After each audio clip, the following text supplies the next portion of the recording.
Well, hi there. So in this video, we're going to practice with that self-adjustment mechanism, and hopefully you're going to be able to explain why it happens. Let's get started.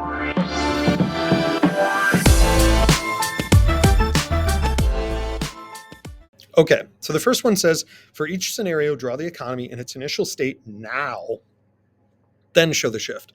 And this is really just because if your economy is, for example, operating below full employment output, I don't want you to show me in equilibrium and then move to below full employment output. I want you to start in below full employment output.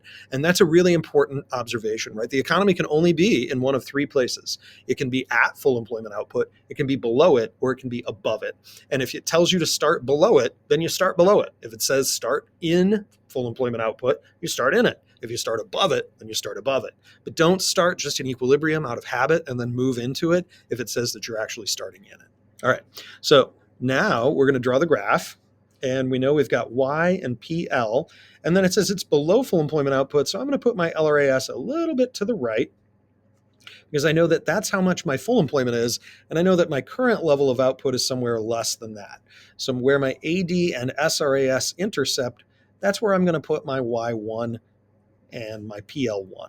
So my current level of prices and output here is below full employment. And it says, show the adjustment in the economy to long-run equilibrium and indicate changes in price levels and output. Now, the economy will simply adjust by having the SRAS curve shift to the right.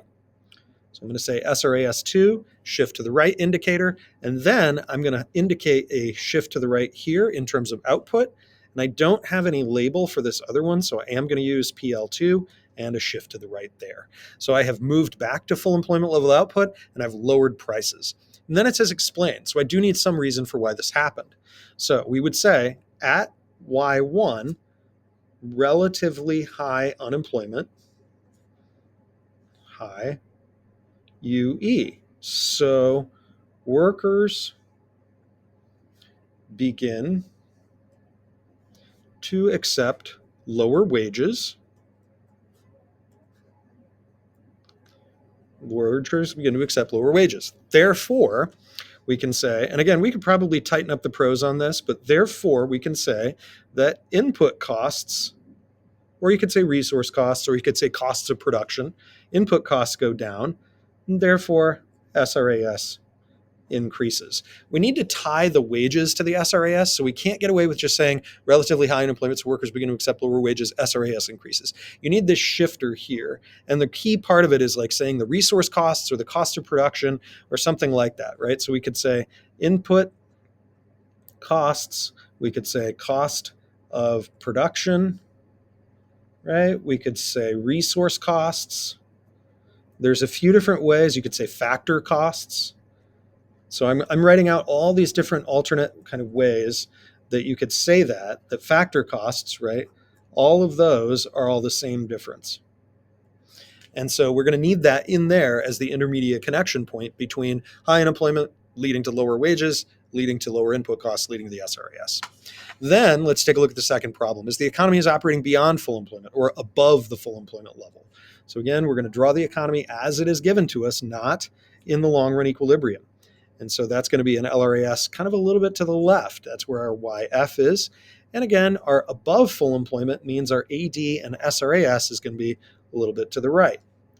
And now we've got a Y1 level of output and a PL1 here.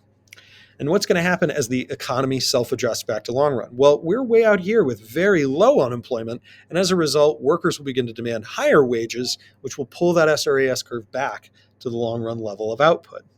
So SRAS2 is going to be at its long run, but it's moving backward now. And we're shifting down in terms of the amount of output that we're producing, and we're shifting up in terms of the price levels. Now, the explanation here is at Y1, relatively low UE. So workers, and then rather than accept, right, workers demand higher wages, and therefore we can say, and again, from this point we can pick. We could say input costs, or we could say resource cost of production. I'm going to use cost of production. I like that one. Cost of production is going to go up, right? And therefore, that's the shifter. Therefore, SRAS decreases. And so this is really just telling us that these change in nominal wages that people are getting is changing the cost of production, and it's lowering the SRAS back to that full employment level of output. So hopefully this kind of sequence of connections makes sense to you. It's really common to show up on exams. It will show up on obviously the unit exam, but in terms of AP exams as well. This connection in terms of unemployment leading to changes in wages, leading to changes in the cost of production, which affects SRAS. So hopefully this helped you with practice 2. I'll see you next time.